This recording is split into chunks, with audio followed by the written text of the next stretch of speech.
Welcome to Coco Tales Reddit. I'm so glad you're here with me today. You know those moments in life that are supposed to be perfect? Like magazine perfect. You picture them in your head, you plan every little detail, and you just know it's going to be a memory you'll treasure forever. But sometimes, life, or in my case, other people, have a completely different script in mind. This was supposed to be one of those days for me. My very first Mother's Day. Our little boy was just approaching his first birthday late this summer, so this was a huge milestone for both me and my husband. It felt so special, so momentous. I wasn't looking for some grand, expensive gesture. I really just wanted a day that was about us, our new little family of 3. The plan I laid out for my husband was simple, sweet, and everything I was dreaming of. I asked him if he could just get up with our little guy in the morning, get him fed, while I took a moment for myself to just pump and chill. Then, maybe some breakfast in bed, just simple scrambled eggs, toast and coffee. Nothing fancy. The main thing, the part I was looking forward to with every fiber of my being, was taking our son to the zoo for the very first time. I could already picture his wide eyes, the little sounds he's make, the 3 of us just walking around, being a family. We have about a 4-hour window of awake time between his naps, and the zoo is only about a 30-minute drive away. I had it all timed out perfectly. We'd leave right after he woke up from his morning nap, have a solid couple of hours there, and if he fell asleep in the car on the way home, it would be no big deal. For dinner, I just wanted to pick up food from my favorite taco place. That was it. That was my perfect day. Now, I'm not naive. I know my mother-in-law. She can be, let's just say, very pushy and overbearing. So, I thought I was being proactive. I made sure to celebrate both of our moms, my mom and my husband's mom, the weekend, before Mother's Day.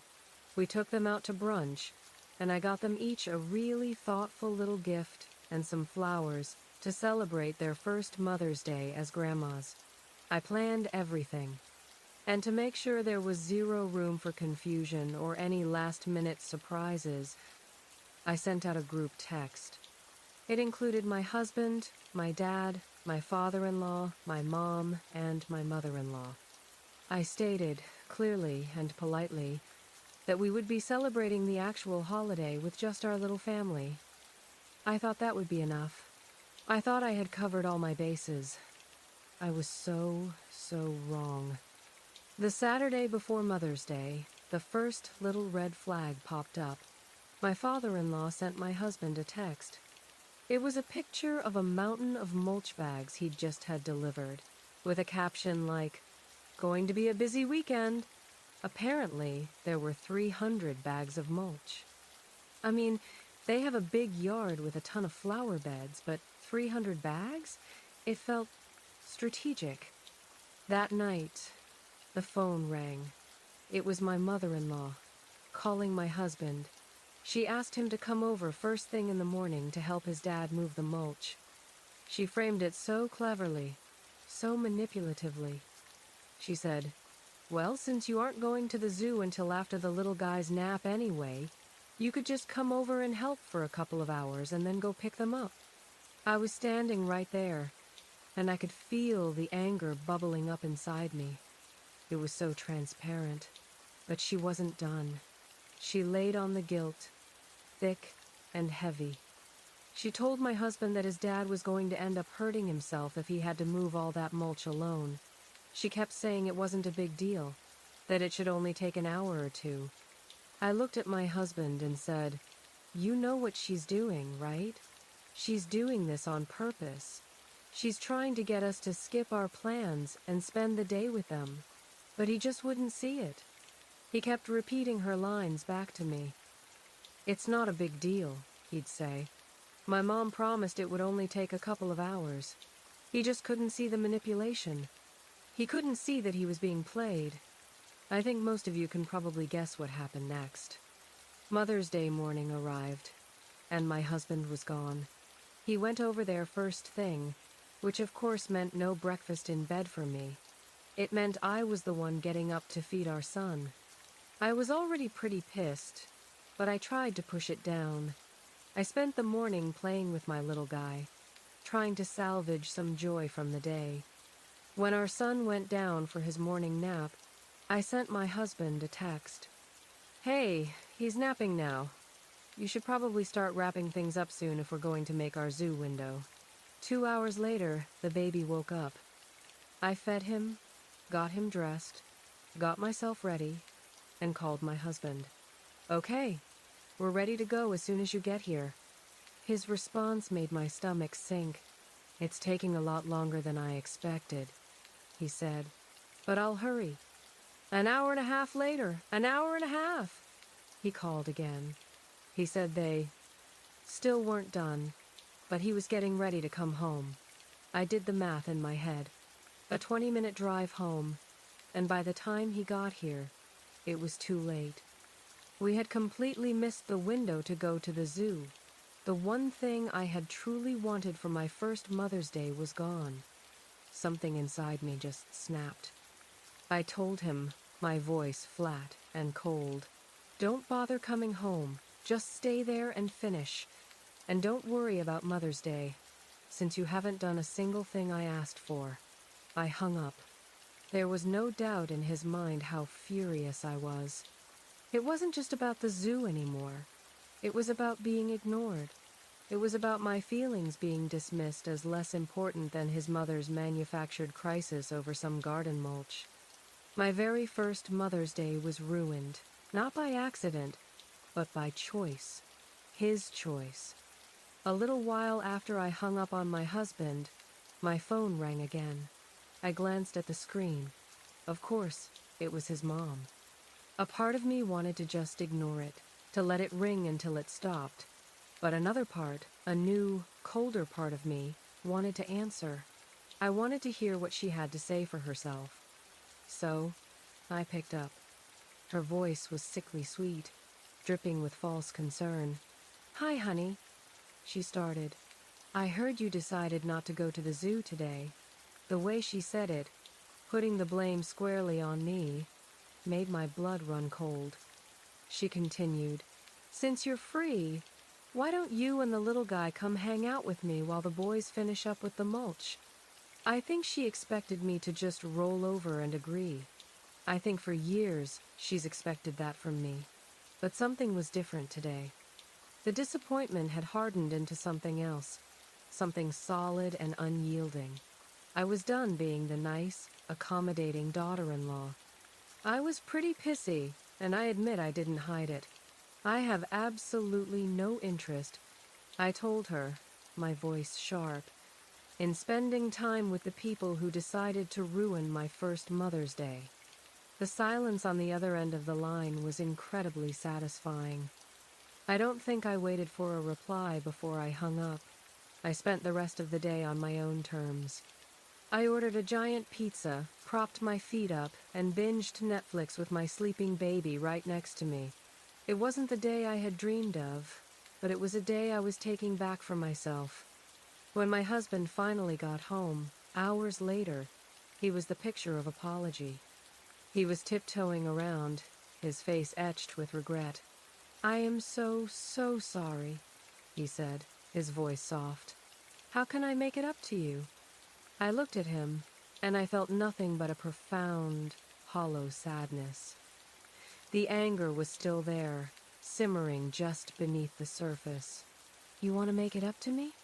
I said, my voice dangerously quiet. "You can make it up to me by not ruining my first Mother's Day." He just stood there, speechless. There was nothing he could say to that, and we both knew it. Then I delivered the final blow of the evening. "You should probably start thinking about what you want to do for Father's Day," I said. "And you should plan on spending it with your mom and dad. Because me and the little guy—" I paused, letting the words hang in the air. "We're going to go celebrate Father's Day with my mom and my dad." The weeks between Mother's Day and Father's Day were tense. My mother-in-law continued to text and call. but I refused to engage. I kept my conversations with her incredibly short, giving only bland, generic, one-word responses. I was building a wall, brick by brick, and I wasn't letting her in. My husband kept apologizing, constantly asking what he could do to fix things. But honestly, I didn't want to bother. I know. It's just a day. We could celebrate any time, just like we did for our moms. But it was my first ever Mother's Day. It's not like I had asked for a diamond necklace or a trip to Paris. My requests were so simple, so achievable. The only difficult thing in the whole equation is him. He is completely incapable of setting boundaries with his mom, and she is completely incapable of considering anyone's feelings but her own. This wasn't just about a day, it was about a pattern. A pattern I was no longer willing to accept. This past Saturday, the day before Father's Day, he tentatively asked me, "So, are you still going to your parents tomorrow?" I just nodded. He hesitated, then said, I'd like to go with you." I just shrugged, trying to seem indifferent, even though my heart was pounding. "You can do whatever you want," I told him coolly. "But since I haven't gotten anything for your dad, you might want to go see him or something." I was putting the choice back on him, making him sit with the consequences of his actions. In the end, we did both end up going to my parents' house. And, honestly, it was a really nice day. It was peaceful. My dad insisted on grilling, because of course he did. The weather was beautiful, and we just spent the day hanging out on their deck, playing with our little guy in the sunshine. It was everything Mother's Day should have been. But the whole time, my husband's phone was buzzing, non-stop, text after text. I didn't have to look to know it was his mom. I could feel her presence, even from miles away, trying to pull him back into her orbit. Later that evening, my own phone buzzed. It was a text from her. It was so snippy, so dripping with passive aggression. She said it was hurtful to spend the day with my family at the expense of your husband's. I typed back a reply almost immediately, my fingers flying across the screen. "You got to spend Mother's Day with your baby boy. So it's only fair that I get to spend Father's Day with my family." On the drive home, the car was silent for a long time. I know my husband was hurt that we didn't acknowledge him, that there was no card or gift or special Happy Father's Day. I finally broke the silence. I told him, "I know you're upset, but I'm just matching your energy. I admit, I haven't done a single thing to de-escalate the drama. Maybe that makes me the bad guy here, I don't know. But I am just so hurt. This isn't the first time his mom has pulled something like this, and I'm just so tired of it." He continues to prioritize her feelings, her wants, her manufactured emergencies, over the needs of our little family. And I was finally realizing that if he wasn't going to draw a line in the sand, then I would have to. The drive home after that day at my parents' house was suffocatingly quiet. After I told him I was just matching his energy, there wasn't much else to say. We both knew we were at a crossroads. The silence lasted until the following weekend, when we finally sat down at the kitchen table, the air thick with everything we hadn't been saying. I took a deep breath and started. I told him how incredibly hurt and disappointed I was. I explained that this wasn't just me being petty about Father's Day. The truth was, I had been so excited to celebrate him, to make his first Father's Day as special as I had hoped my first Mother's Day would be. But he had taken that away from us. He had allowed his mother to bulldoze our family's first real milestones. He looked down at his hands, his shoulders slumped. He admitted he knew he shouldn't have gone to his parents' house that day. He said he just didn't know what to do, that his mom was pressuring him, saying his dad might get hurt and that it would be all his fault. Then, His voice dropped to a whisper, and he looked at me, his eyes filled with fear. "I've been terrified," he said, "that you were going to ask for a divorce."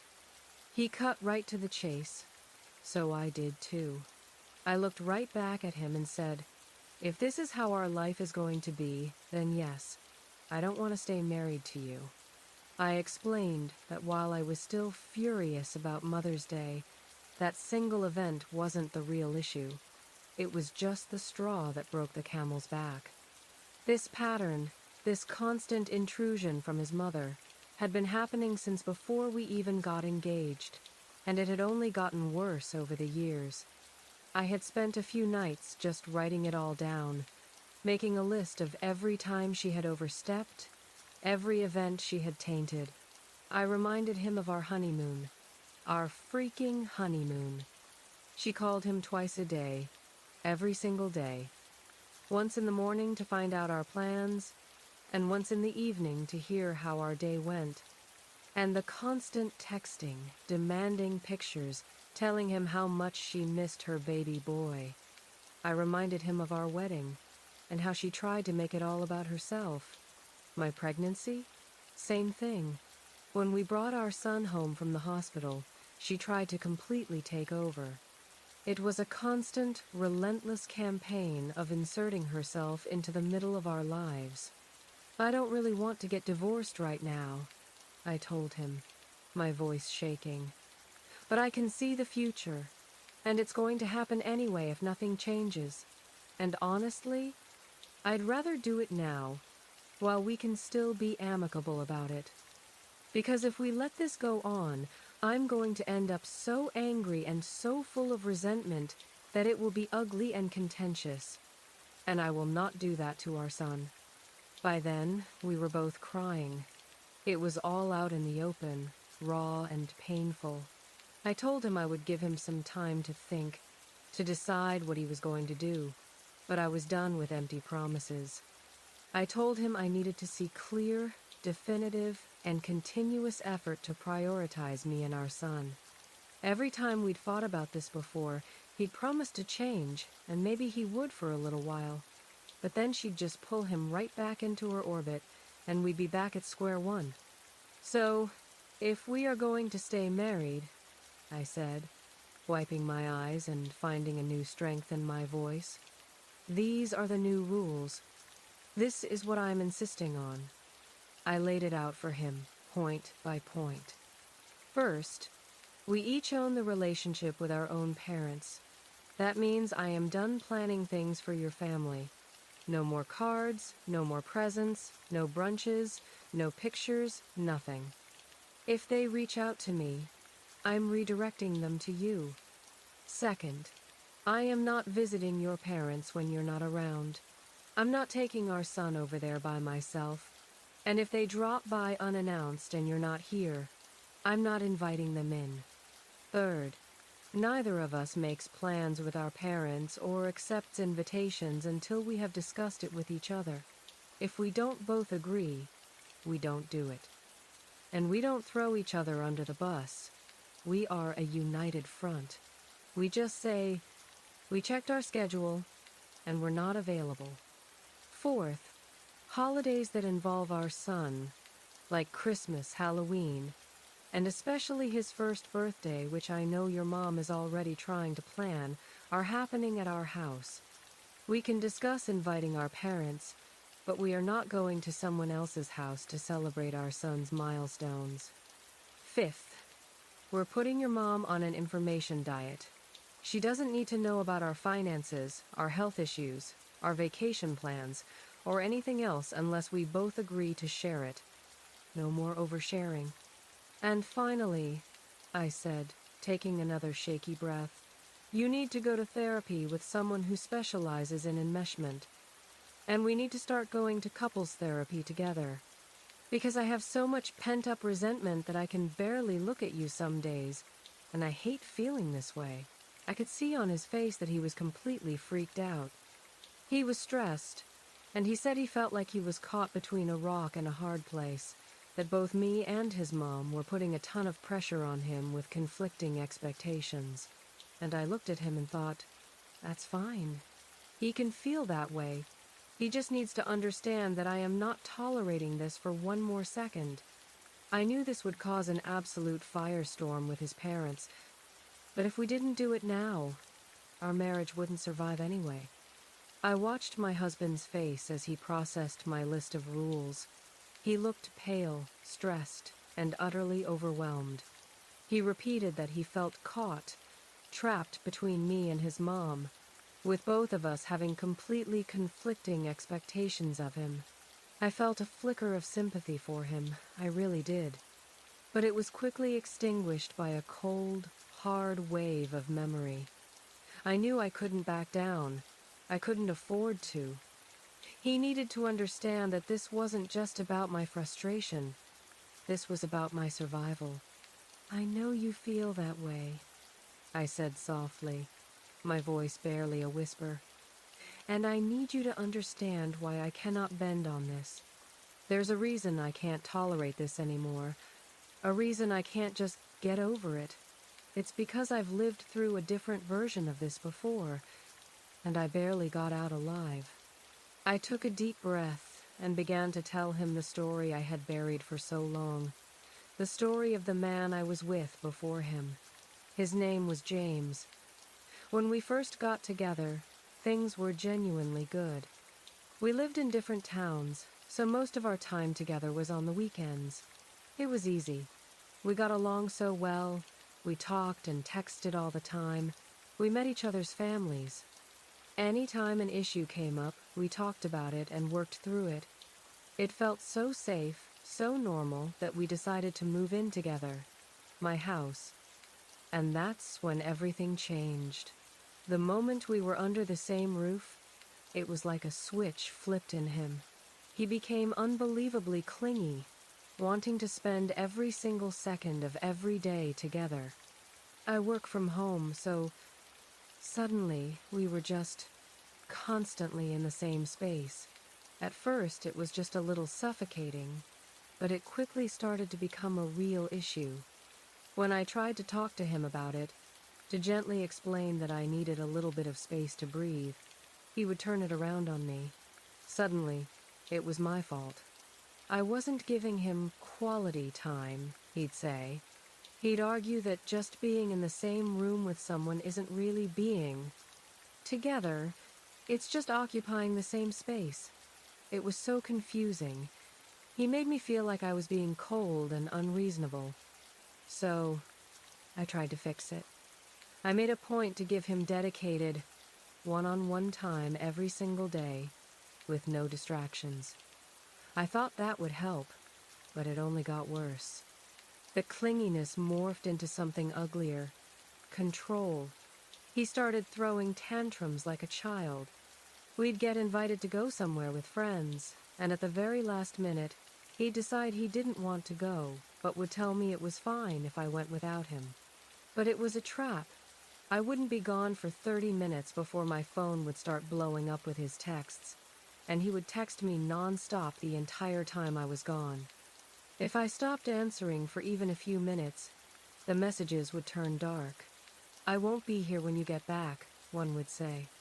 Another time, it was, "You're not going to like what you find when you get back." It was terrifying. I'd rush home, my heart pounding, and it didn't matter how quickly I got back. I'd find him sitting there crying. He would tell me how neglectful I was, how dismissive I was of his feelings. For a while, I believed him. I listened. I apologized. I tried to be more mindful of his fragile emotions. But then the insecurities escalated into full-blown paranoia. He started questioning if there was someone else. Where could I even find the time for someone else? I'd ask him. We are never apart for more than 10 minutes. He would always frame it so cleverly. He'd say, "I know it's just my insecurities. It's nothing you're doing. But it's better for me to voice them and have you reassure me than to just let it fester inside." And that makes sense. Maybe the first time. Maybe even the second. But not the 15th time. It was a loyalty test I could never pass, a constant accusation disguised as a plea for help. I looked at my husband, his face ashen as he listened. "Do you see?" I asked him. "Do you see the parallels? Your mom's guilt trips, making you responsible for your dad's health if you don't do what she wants. Her making me feel like the bad guy for wanting our own family time. It's not about mulch, and it was never about quality time. It's about control. It's emotional manipulation. I've seen where that road leads, and I will not let our son grow up in a house where that is normalized. I can't go back there." My husband sat there, silent, his face a mask of dawning horror. I had to keep going. I had to make him see the whole picture, to understand the terror that lived just beneath my skin. I continued the story of James, my voice low and steady, recounting the days that led to the end. The arguments had gotten worse. He started picking fights over absolutely nothing, just walking into a room and starting to yell. It was then I realized he'd been reading my private journals. He'd questioned me about things I had written in them, or about text messages I'd sent to my friends. He'd tried a lie, of course, saying he'd just happened to read it over my shoulder. But we both knew the truth. He was spying on me. He was violating my last remaining sliver of privacy. The final straw came one evening when we were out for dinner. We had actually been having a good day, laughing just 5 minutes before. We were in this cozy, intimate little restaurant, and he decided it was the perfect time and place to start a fight about our relationship. I was immediately on guard. I hate airing my dirty laundry in public, and he knows this. It's one of his favorite tactics. "This isn't the place or time," I said quietly, trying not to draw attention. But he wouldn't stop. He just kept pushing and pushing. I refused to engage. After a few minutes of this, he stood up abruptly. "We need to leave," he hissed. "Your demeanor is making me look bad. Everyone can see something is wrong, and it's embarrassing me." He made us get up and leave without even eating the meal that we had already paid for. The second we got in the car, I started to cry, silent tears tracking down my face in the dark. That's when he started screaming. He was driving erratically, going way too fast. I told him to slow down, my voice trembling. In response, he slammed on the brakes, taking us from nearly 80 miles an hour to a full, screeching stop in the middle of the interstate. The car behind us swerved, its horn blaring. Then he floored it again, and then he did it again. A full stop in the middle of a dark highway. We were so lucky we didn't cause a horrific accident, that we didn't hurt innocent people. He wouldn't let me out of the car. That entire 2-hour ride home was a blur of terror. The moment we walked through the door of my house, I ended it. "It's over," I said, my whole body shaking. "I'm not doing this anymore. That car ride was the last straw."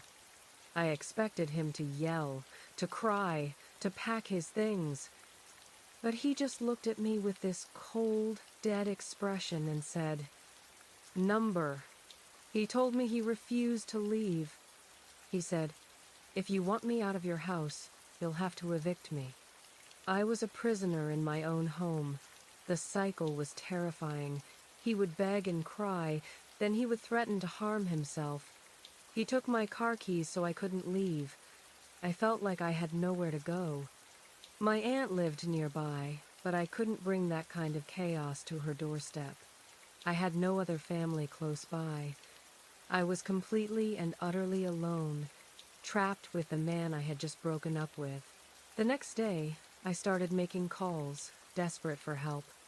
I called a lawyer, who told me that because he hadn't physically assaulted me yet, there was nothing they could do to help me, other than begin the formal eviction process, which could take a month or even longer. I called the police, and they told me the exact same thing. It was a civil matter, they said. I went to the courthouse to file for a no-contact order, and the judge repeated the same heartbreaking line. Until he physically assaults me, there's nothing they can do. I stopped my story and looked at my husband across our kitchen table. He was white as a sheet. "So when I tell you I feel like your mother is backing me into a corner," I said, my voice finally breaking. "When I feel like my choices are being taken away from me, this is what I remember. I feel like I'm in that car again. I feel like I'm being told that the only way to be free is to wait for him to hurt me. That's why I gave you a list of rules. It's not a threat. It's a boundary born from terror. It's the only way I know how to make sure I never, ever feel that trapped again." My husband just stared, his mouth slightly open, as the full weight of my past settled in the space between us. I had to finish the story. He needed to know how it ended, to understand the lengths I had to go to just to be safe in my own home.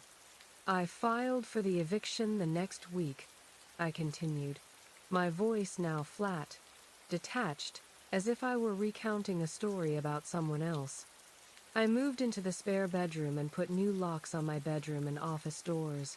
I tried to just stay calm, to not engage with him, to just survive until the court date, but he wasn't having it.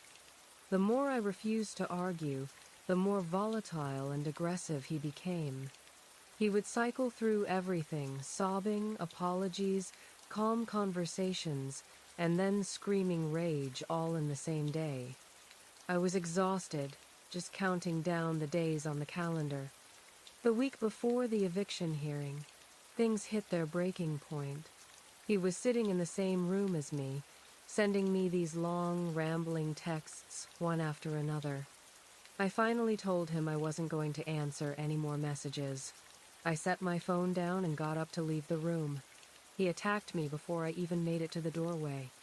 I took a shaky breath, the memory still so sharp. He knocked me to the ground. He slammed my head and my arm against the floor, over and over. He tried to force himself on me, and then he headbutted me, hard, giving me 2 black eyes. After that, he just stopped. He took my phone, loaded his things into his car, and left. That weekend was a blur. My cousin and a friend came to stay with me so I wouldn't be alone. That first night, my friend found a hidden camera tucked away in the fireplace mantel. We spent the rest of the weekend tearing my house apart, searching for more. We found a GPS tracker on my car. We also found that the lock on my basement door, the one leading outside, had been tampered with. The screws were clipped short and just pushed back into the frame, so it looked secure, but a small amount of pressure would break it open. The chain lock was useless. He was planning to come back. I took pictures of everything. He kept calling all weekend, making threats. The following Monday, with photos of my bruised face and the tampered locks, I was finally able to get a no-contact order. That very same day, by some miracle, he was arrested on his way out of town for completely unrelated charges. He's still in jail. I let the story hang in the air for a moment before finally looking my husband directly in the eyes. The bruises healed, but I didn't realize how much of a toll it had all taken on me mentally. That experience is burned into me. It's a part of who I am now. This is why I gave you rules. This is why I gave you an ultimatum. It's not because I want to control you. It's because I will never, ever be controlled again. I will not have my voice erased. I will not be made to feel like a guest in my own life. Tears were streaming down my husband's face now. "Your mother's behavior," I said, my voice full of a conviction I hadn't felt in years. "It may not be physical violence, but it comes from the same place. It's about entitlement. It's about control. It's about her needs mattering more than ours. And I am done with it. You have to choose. You have to get help. You have to draw a line in the sand, not just to protect me, but to protect our son from growing up in the shadow of this dysfunction. You have to decide which family comes first." So, that's where we are. My husband and I, sitting at our kitchen table with the wreckage of my past and the pieces of our future laid out between us. I've given him my truth, all of it. The ugly, terrifying parts, and the fierce, unbending resolve that grew from it. He did agree to therapy, both for himself and for us. He says he understands now, that he sees the pattern he was blind to before. But seeing it and actively fighting against a lifetime of conditioning are two very different things. The fallout with his parents will be a storm, I know that. But for the first time, I feel like I'm building a shelter that can withstand it. This isn't about punishing my mother-in-law or even about forcing my husband's hand. It's about me finally deciding that I am worthy of peace. That my son is worthy of a home where his mother isn't constantly fighting for her own existence. It's about taking the trauma that was meant to break me and turning it into armor. I'm sharing this because I feel like someone out there needs to hear it. Maybe you see your own story in mine. Maybe you feel yourself shrinking to accommodate someone else's overbearing personality, whether it's a partner, or a parent, or an in-law. You tell yourself it's not a big deal, that you're overreacting, that it's easier to just keep the peace. But those little compromises, those tiny pieces of yourself you give away, they add up. And one day you wake up and realize you don't recognize the person in the mirror anymore. So, here are the questions I'm left with, and I'd love to hear what you think. Was I wrong to match his energy and ruin his Father's Day? Or was it a necessary wake-up call? Is an ultimatum like the one I gave ever truly fair in a marriage? Or is it a sign that the relationship is already over? And the biggest question of all, can a person who has been conditioned their whole life to please a manipulative parent ever truly change? I want to believe he can. For my son, and for the man I fell in love with, I have to believe he can. But I also know, with every fiber of my being, that I will be okay even if he can't. I've learned to save myself once. I will do it again. If this story made you feel understood, don't forget to like the video and subscribe to Cocoa Table Reddit. Every follow and comment gives me the motivation to keep sharing these real, emotional stories with you. And if you have a story of your own, feel free to share it in the comments. I'm always here to listen.